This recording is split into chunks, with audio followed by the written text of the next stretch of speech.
తెల్లవారుజామున 5 గంటలకి కోడి కూత వినగానే లేచి గేదెల దగ్గర పని చూసుకొని తోటలోకెళ్ళి తోటలో పని చూసుకుంటా ఉంటే 7 గంటలకో 8 గంటలకో తన సతీమణి చద్దన్నం తీసుకొని వచ్చి భర్త ఎక్కడ చద్దన్నం తినడానికి అని పిలుస్తూ ఉంటే భర్త కనిపించకపోవడంతో పరిగెడుతూ ఉన్న ఆ మహిళకి గట్టు మీద విగతజీవిగా కనిపించిన ఒక రైతు.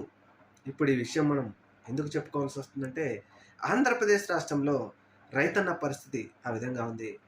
అనేక పంటలు వేసి సాగు చేసి పండించిన తర్వాత మద్దతు ధర లేక, లేకపోతే ఇప్పుడు వేసిన పంటకు పంట సహాయం అందక ప్రభుత్వాలు అన్నదాత సుఖీభావ అంటూ మీకు 20,000 ఇస్తాం, 30,000 ఇస్తాం, ధరల స్థిరీకరణ నిధిని ఏర్పాటు చేస్తామంటూ కళ్ళబొల్లి మాటలు చెప్పి అధికారంలోకి వచ్చిన తర్వాత రైతంటే ఎవరు అని చెప్పేసి రైతన్నను వదిలేసి కార్పొరేట్ సంస్థల వెనకబడిన ఈ ప్రభుత్వాలను చూస్తే రైతన్న ఇప్పుడు లబోదిబో అంటున్నాడు.